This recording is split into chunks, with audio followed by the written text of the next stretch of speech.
এক ভাই জানতে চেয়েছে স্বামী স্ত্রীর সম্পর্ক কেমন হওয়া উচিত।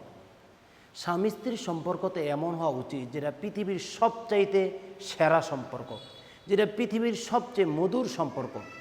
আল্লাহ সুবহানাহু ওয়া তাআলা কোরআনুল কারীমের মধ্যে বলছেন, হুন্না লিবাসুল লাকুম ওয়া আনতুম লিবাসুল লাহুন্না।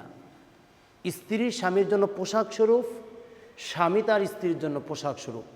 আমি যদি আমার গায়ের জামার কথা যদি বলি, আমি যদি আমার গায়ের পাঞ্জাবির কথা যদি বলি, আমার গায়ের সাথে যেভাবে পাঞ্জাবিটা লেগে রয়েছে, স্বামী এবং স্ত্রীর সম্পর্কটা এমন হওয়া উচিত, তার মধ্যে কখনো ফাটল তৈরি করা উচিত নয়।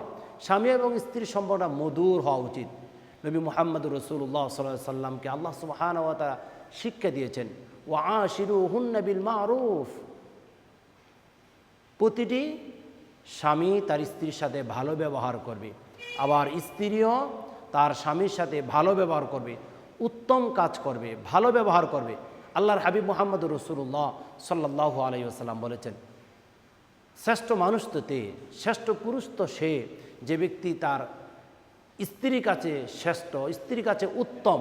তাহলে আপনি যদি উত্তমময় পুরুষ যদি হতে চান, শ্রেষ্ঠময় মানুষ যদি হতে চান, তাহলে আপনার স্ত্রীর সাথে আপনার ভালো ব্যবহার করতে হবে, স্ত্রীর সাথে সুন্দর আচরণ করতে হবে। স্ত্রীর সাথে ভালো ব্যবহার, স্ত্রীর সাথে সুন্দর ব্যবহার, স্ত্রীর সাথে নরম শব্দ প্রয়োগ করা, স্ত্রীর সাথে আন্তরিকতার সর্বোচ্চময় ব্যবহার করা, এটাই হচ্ছে স্বামী ও স্ত্রীর সম্পর্ক।